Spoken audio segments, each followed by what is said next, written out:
చంద్రబాబుకి బీహార్ బెంగ పట్టుకుందట. అక్కడ నితీష్ని సీఎం పదవికి రాజీనామా చేయించినట్టే ఇక్కడ ఏపీలో సీఎం చంద్రబాబుని కూడా రాజీనామా చేయిస్తారా అన్న చర్చ సాగుతుంది.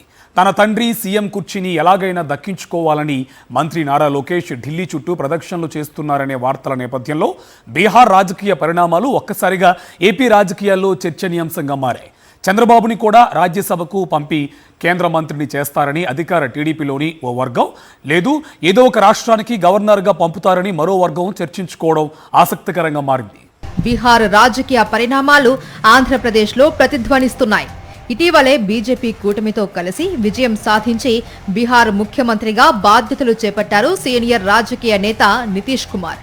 అలాంటి సీనియర్ నేతని ఇప్పుడు ముఖ్యమంత్రి పదవి నుండి రాజీనామా చేయించి కేంద్ర రాజకీయాల్లోకి తీసుకెళ్తుంది కమలం పార్టీ.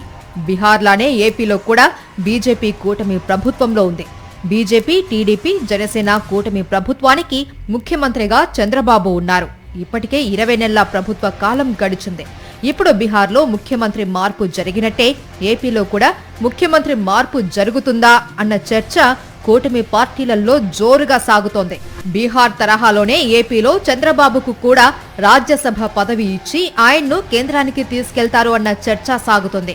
చంద్రబాబుకి కేంద్ర మంత్రి పదవి ఇస్తారు అని కొందరు, లేదు ఏదో ఒక రాష్ట్రానికి గవర్నర్గా నియమిస్తారు అని మరికొందరు చెబుతున్నారు. కొందరు చంద్రబాబుకి కేంద్రంలో ఉప ప్రధాని పదవి ఇస్తారు అని ప్రచారం చేస్తున్నప్పటికీ దాన్ని టీడీపీ నాయకులే కొట్టిపారేస్తున్నారు. తెలుగుదేశం పార్టీకి లోక్సభ స్పీకర్ పదవి ఇవ్వడానికే గతంలో అంగీకరించని బీజేపీ ఇప్పుడు ఉప ప్రధాని పదవి బాబుకి ఇవ్వాలి అన్న ఆలోచనను కలలో కూడా రానివ్వదు అని రాజకీయ విశ్లేషకులు అభిప్రాయపడుతున్నారు. చంద్రబాబుని కేంద్ర రాజకీయాల్లోకి తీసుకుపోతే ఏపీ సీఎంగా ఎవరిని ఎంపిక చేస్తారు అనేది కూడా ఉత్కంఠగా మారింది. ఇదే సమయంలో కూటమిలో కాపులను ముఖ్యమంత్రి చెయ్యాలి అన్న చర్చ కూడా సాగుతోంది. బీహార్ పరిణామంతో తెలుగుదేశం పార్టీలో మరో రకమైన చర్చ సాగుతుంది. మంత్రి నారా లోకేష్ ఎలాగైనా తన తండ్రి స్థానంలో ముఖ్యమంత్రి కావాలి అని తహతహలాడుతున్నారు అనే ప్రచారం ముమ్మరంగా జరుగుతోంది.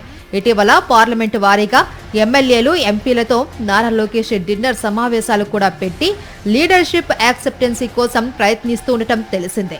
ఈ నేపథ్యంలో ఉగాది తర్వాత ఎప్పుడైనా సరే మంత్రి నారా లోకేష్ ని ముఖ్యమంత్రి చేసేస్తారు అని విపరీతంగా ప్రచారం జరుగుతోంది.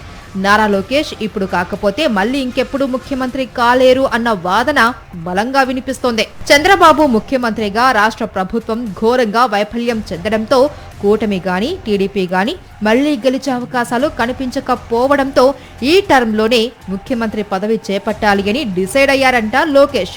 అందుకోసం బీజేపీ ఆమోద ముద్ర కోసం పదే పదే హోంమంత్రి అమిత్ షాతో లోకేష్ భేటీ అవుతున్నారని రాజకీయ విశ్లేషకులు అభిప్రాయపడుతున్నారు.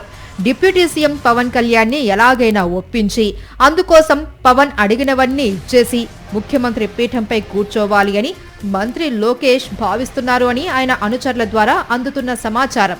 ఈ పరిణామాలన్నీ చంద్రబాబుకి మింగుడు పడ్డం లేదు అని టీడీపీ సీనియర్లు అంటున్నారు. కానీ లోకేష్ మాత్రం ఎలాగైనా సరే సీఎం సీటుని కైవసం చేసుకోవాలి అని పావులు జోరుగా కదుపుతున్నారట.